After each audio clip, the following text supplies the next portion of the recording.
إن الحمد لله نحمده ونستعينه ونستغفره ونعوذ بالله من شرور أنفسنا ومن سيئات أعمالنا من يهده الله فلا مضل له ومن يضلل فلا هادي له أشهد أن لا إله إلا الله وحده لا شريك له وأشهد أن محمدًا عبده ورسوله يا أيها الذين آمنوا اتقوا الله حق تقاته ولا تموتن إلا وأنتم مسلمون يا أيها الناس اتقوا ربكم الذي خلقكم من نفس واحدة وخلق منها زوجها وبث منهما رجالا كثيرا ونساء واتقوا الله الذي تساءلون به والأرحام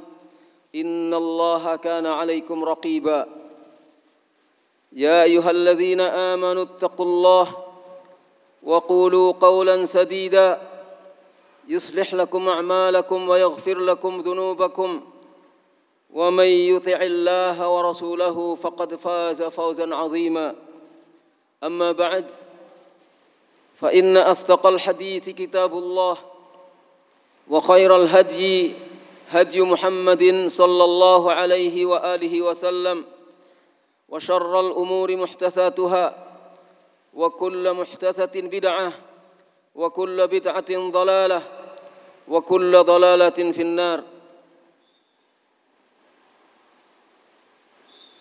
Kaum muslimin rahimani wa rahimakumullah, sesungguhnya setiap manusia pasti memiliki keinginan dan cita-cita, dan keinginan serta cita-cita yang paling didambakannya adalah kesenangan hidup, adalah kebahagiaan hidup. Tapi keinginan dan cita-cita yang didambakan oleh setiap muslim adalah kebahagiaan hidup di akhirat, di dalam sorga. Karena kebahagiaan di sorga adalah kebahagiaan yang mutlak dan sempurna. Sedangkan kebahagiaan sebelum sorga, sebelum hari kiamat, kebahagiaan di dunia hanya bersifat semu. Oleh karena itu, setiap orang, setiap muslim harus memiliki cara, memiliki usaha yang bisa digunakan untuk suksesnya kebahagiaan yang dicita-citakannya. Dan sebagaimana yang dikatakan oleh Imam Ibnu Qayyim rahimahullah, bahwa inna awla ma yatanafasu bihil mutanafisun wa ahra ma yatasabaqu fi halbati sibaqihi almutasabiqun ma kana bi sa'adatil abdi fi ma'ashihim wa ma'adihim kafila wa ala tariqi hadhihi as-sa'adah dalila wa dhalika al-ilmu an-nafi' wal 'amalu as-salih alladhani la sa'adata lil 'abdi illa bihima wa la najata lahu illa bit ta'alluqi bisababihima. Sesungguhnya hal yang paling utama yang orang-orang bersaing di dalamnya, hal yang paling layak orang-orang berlomba-lomba untuk mengejarnya adalah sesuatu yang bisa menjamin kebahagiaan hidup seseorang di dunianya maupun di akhiratnya. Sesuatu yang bisa menjadi petunjuk untuk mendapatkan kebahagiaan ini. Dan itu adalah al-ilmu nafi', ilmu yang bermanfaat, dan amal saleh. Ilmu yang bermanfaat adalah ilmu agama. Nomor satu, ilmu yang bermanfaat adalah ilmu agama dan beramal soleh. Amal soleh yang tanpa keduanya seseorang tidak akan bisa meraih kebahagiaan. Tanpa ilmu yang bermanfaat, tanpa amal soleh, maka cita-citanya hanya menggantang asap. Tidak akan ada kebahagiaan tanpa ilmu yang bermanfaat dan tanpa amal soleh.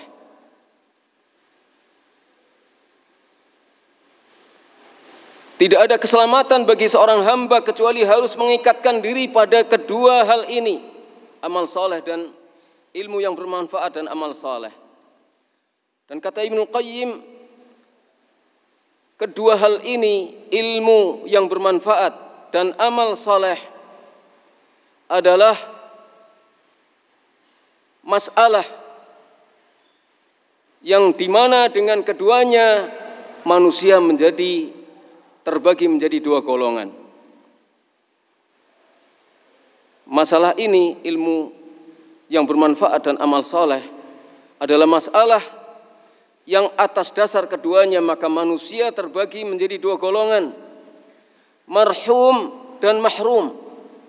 Golongan yang disayangi oleh Allah dan golongan yang diharamkan untuk mendapatkan kebaikan.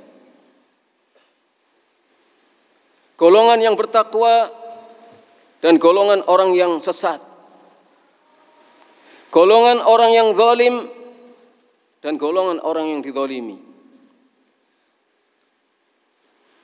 Maka pangkalnya terletak pada ilmu yang bermanfaat dan amal soleh.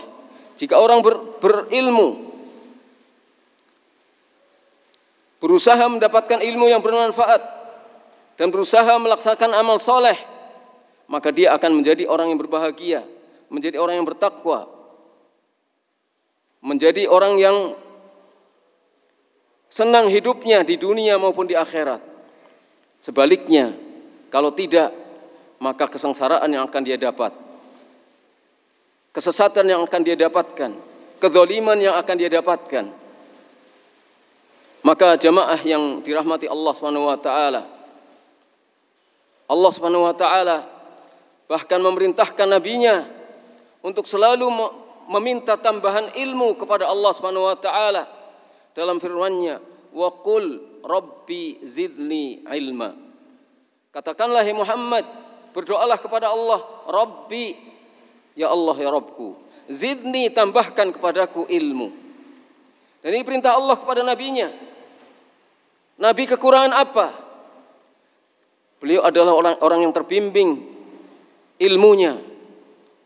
Karena setiap apa yang dikatakannya adalah wahyu, adalah ilmu. Bukan berdasarkan hawa nafsu, bukan berdasarkan ngawur. Wa ma yantiqu 'anil hawa in huwa illa wahyu yuha. Nabi saja diperintahkan oleh Allah untuk meminta tambahan ilmu. Ilmu yang bermanfaat ini, supaya dengan ilmu itu kita bisa beramal, beribadah kepada Allah Subhanahu wa taala. Dan Allah Subhanahu wa taala juga menegaskan terkait dengan ilmu yang paling mulia di dunia ini, seluruhnya ilmu yang paling mulia adalah ilmu tauhid, ilmu tentang Allah Subhanahu wa taala. Ilmu tentang nama-namanya, tentang sifat-sifat Allah, tentang hukum-hukum Allah, tentang apa saja yang akan dilakukan oleh Allah terhadap orang-orang yang durhaka, tentang apa saja yang akan diberikan oleh Allah kepada orang-orang yang bertakwa. Maka Allah Subhanahu wa taala mengatakan, "Fa'lam annahu la ilaha illallah wastaghfir li dzambik walil mu'minina wal mu'minat." Hendaknya engkau berilmu. Berilmulah kamu.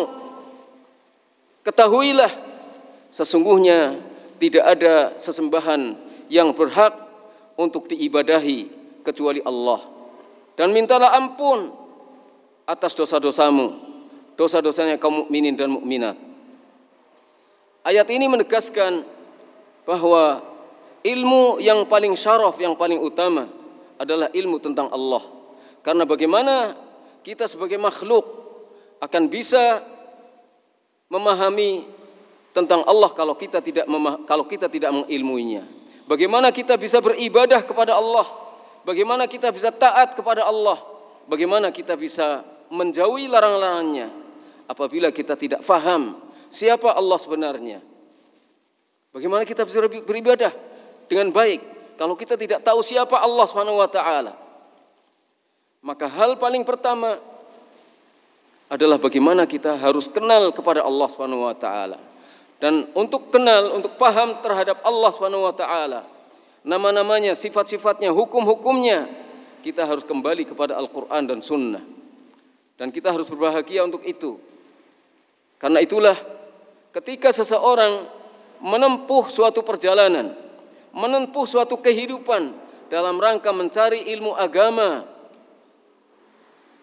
berarti dia sudah mendapatkan jalan yang benar dan akan dimudahkan jalan menuju sorga.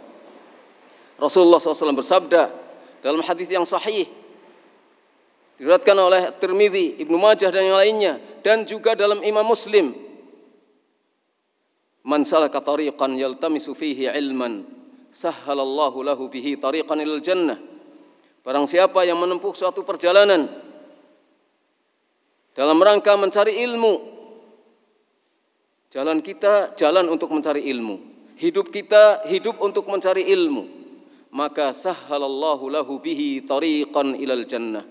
Allah akan mudahkan jalan baginya menuju sorga. Dan sorga adalah kebahagiaan yang paripurna, kebahagiaan total, kebahagiaan yang sempurna, mutlak. Tidak ada kebahagiaan yang bisa disandingkan dengan kebahagiaan ketika kita masuk surga. Jalannya adalah jalan ilmu. Sebagaimana sabda Rasulullah sallallahu alaihi wasallam. Karena itu kaum muslimin yang dirahmati oleh Allah Subhanahu wa taala, sebagai muslim adalah kewajiban kita untuk menuntut ilmu, ilmu agama, bukan ilmu dunia. Ilmu dunia semenjak sebelum Nabi Muhammad SAW diutus, sudah ada ilmu tentang dunia. Kita pernah mendengar dalam Al-Quran bagaimana kaum-kaum besar sebelumnya yang dihancurkan oleh Allah karena kekufurannya adalah orang-orang yang punya kemampuan secara teknologi dalam membangun rumah-rumah. Bagaimana kaum Tsamud, bagaimana kaum Ad bisa membangun rumah-rumah yang kokoh, kuat. Pada zaman Nabi Muhammad SAW, orang-orang kafir Quraisy juga punya keahlian tentang ilmu dunia. Sebelum Nabi Muhammad SAW sampai ke Madinah, kebiasaan orang di Madinah adalah melakukan penyerbukan terhadap pohon-pohon korma. Bukankah ini termasuk teknologi, ilmu dunia? Tapi Rasulullah SAW datang bukan untuk itu. Rasulullah datang untuk menyampaikan ilmu agama. Rasulullah datang untuk menyampaikan ilmu agama. Sehingga ketika pada awalnya Rasulullah SAW menyarankan kepada penduduk Madinah supaya tidak berlelah-lelah melakukan penyerbukan terhadap pohon korma, ternyata gagal panen. Maka Rasulullah SAW mengatakan, antum a'lamu bi amri dunyakum. Kalian lebih mengerti tentang ilmu dunia kamu. Jadi yang menjadi persoalan bagi Nabi Muhammad SAW untuk menyampaikan ilmu adalah ilmu syariat, ilmu agama ini. Maka kaum muslimin yang dirahmati Allah Subhanahu wa taala, kita mempunyai kesempatan. Kita mempunyai peluang yang sangat besar. Segala fasilitas ada di hadapan kita, disediakan oleh Allah Subhanahu wa taala untuk memperdalam ilmu agama. Maka marilah kita gunakan kesempatan ini. Kita gunakan peluang yang besar seperti ini untuk sebanyak-banyak mencari ilmu. Dan mencari ilmu itu harus dengan sungguh-sungguh. Ilmu agama hanya bisa kita raih dengan sungguh-sungguh. Mudah-mudahan kita menjadi orang-orang yang bersungguh-sungguh dalam menuntut ilmu agama, sehingga dengan demikian kita akan bisa kita gunakan sebagai pedoman untuk hidup kita, untuk melaksanakan ibadah-ibadah kepada Allah Subhanahu wa taala, untuk mencari apa yang diridhai oleh Allah, untuk menghindari apa-apa yang dimurkai oleh Allah, sehingga kita selamat hidupnya di akhirat kelak dan menjadi orang-orang yang berbahagia, masuk surga bersama-sama orang yang telah mendapatkan karunia nikmat yang besar dari Allah Subhanahu wa taala dengan surganya. Ja'alana Allah wa iyyakum minal aminin al faizin. Astaghfirullah, innallaha ghafurur rahim.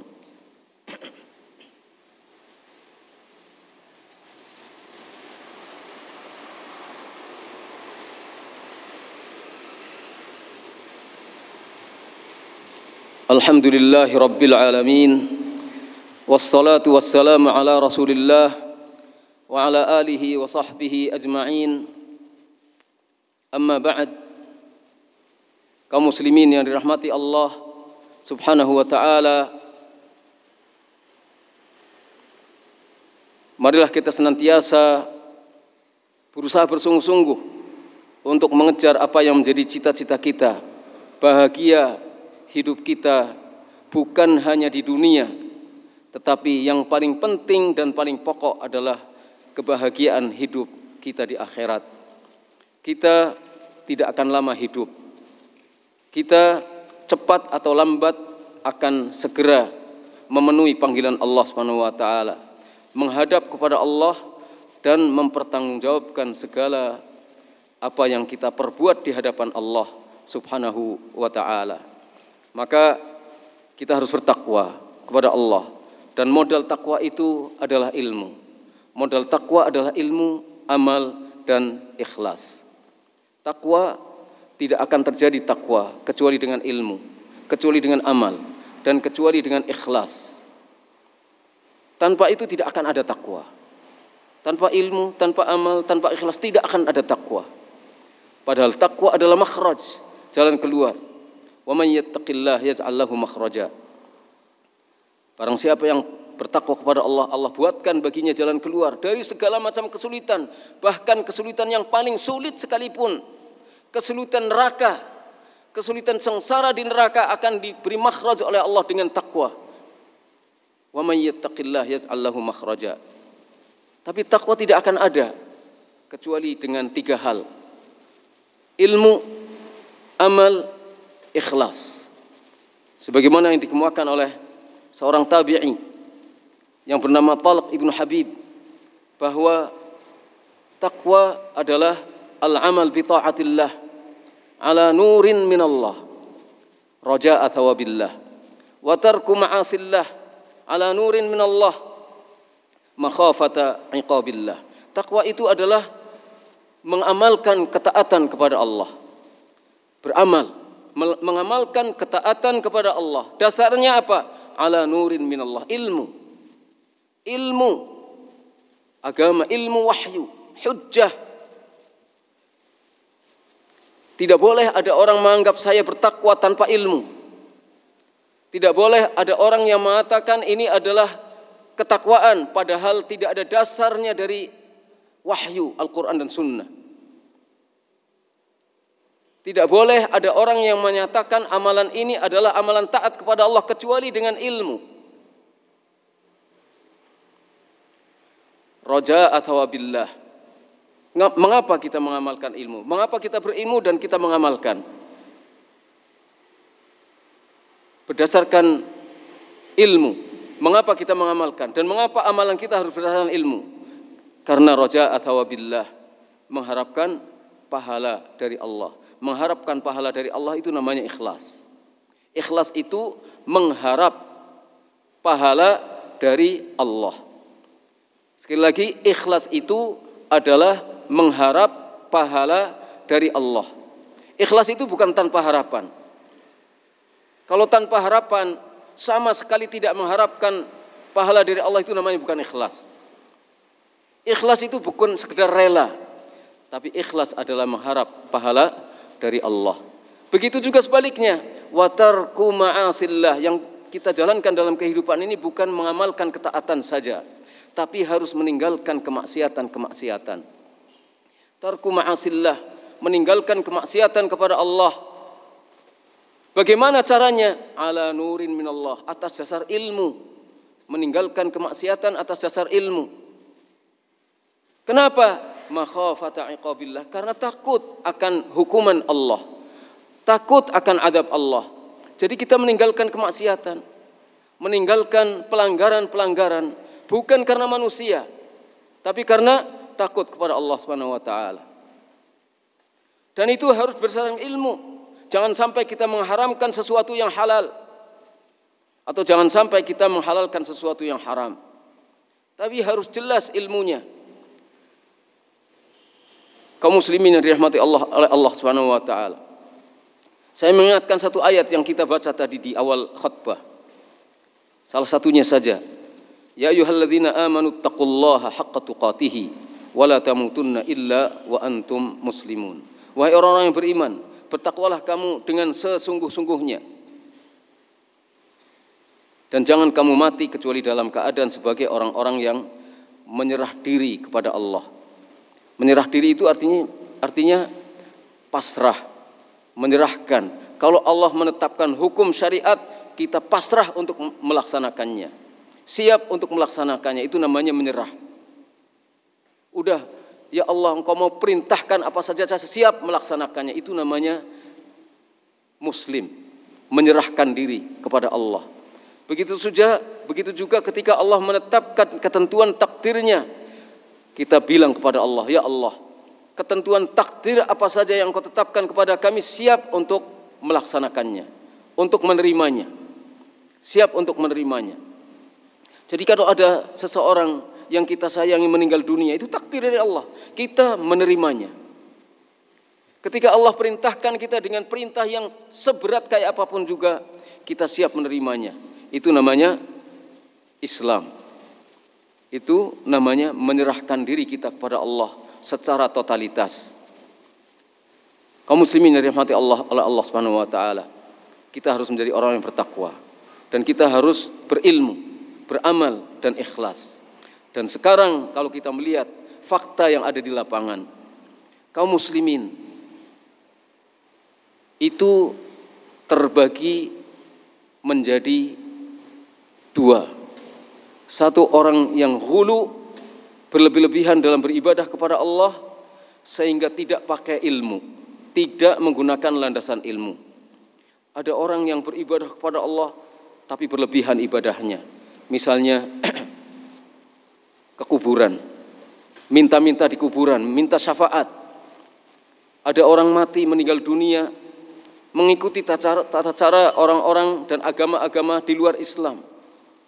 Tahlil 7 hari, 40 hari, sebelumnya 3 hari. Tahlilan. Atau makan-makan bersama, niyahah, meratapi mayat dengan makan-makan bersama. Padahal meratapi mayat itu adalah sesuatu yang dimurkai oleh Allah Subhanahu wa taala. Bahkan seorang mayit bisa diazab karena tangisan keluarganya. Tangis yang bentuknya adalah meratapi si mayat. Innal mayyit la yu'adzabu bi bukai ahlihi alaih.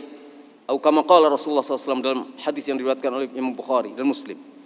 Sesungguhnya seorang mayit akan diazab karena tangisan keluarganya kepadanya. Maka hati-hati, kita harus pakai ilmu. Ini satu golongan. Golongan yang kedua, golongan yang tafrid, yang mengabaikan. Ada perintah, sudah tahu, dia tinggalkan perintahnya. Ada larangan, sudah tahu itu larangan, dia terjang larangannya. Ini namanya golongan tafrid, golongan yang abai. Dan kepala mereka, tokoh mereka adalah orang-orang murji'ah. Orang-orang murji'ah adalah orang-orang yang beranggapan walaupun orang melakukan kemaksiatan seperti apa, tetap dia mukmin dan masuk surga. Itu adalah tokoh orang-orang yang abai, orang-orang yang mengabaikan ketetapan Allah dan Rasulnya, murji'ah. Dan pemikiran, pemahaman murji'ah semacam ini melanda banyak kaum muslimin. Sekarang ini sudah tahu umat Islam, ini perintah, enggak mau menjalankannya. Sudah tahu kaum muslimin, ini ada larangan, tetap diterjangnya, tetap maksiat. Seperti murji'ah wal'iyadu billah. Maksudnya bukan pemahamannya seperti murji'ah, sikapnya mengabaikan perintah Allah, mengabaikan untuk meninggalkan larangan Allah. Mudah-mudahan kita termasuk golongan orang yang semangat dalam menuntut ilmu syar'i dalam mengamalkannya, ikhlas untuk itu semuanya, dalam melaksanakan ketaatan maupun di dalam meninggalkan kemaksiatan-kemaksiatan. Allahumma salli ala Muhammad wa ala ali Muhammad kama sallaita ala Ibrahim wa ala ali Ibrahim innaka Hamidum Majid. Rabbana hab lana min azwajina wa dhurriyyatina qurrata a'yun waj'alna lil muttaqina imama. Rabbana ighfir lana wa li ikhwanina alladhina sabaquna bil iman wa la taj'al fi qulubina ghillan lil ladzina amanu rabbana innaka ghafurur rahim. Allahumma inna nas'aluka al-huda wat tuqa wal 'afafa wal ghina. Allahumma inna nas'aluka 'ilman nafi'a wa rizqan thayyiba wa 'amalan mutaqabbala. Allahumma inna na'udzubika min ilmin la yanfa' wa min qalbin la yakhsha' wa min nafsin la tashba' wa min du'ain la yusma'. Rabbana atina fid dunya hasanah wa fil akhirati hasanah wa qina adzabannar walhamdulillahi rabbil alamin.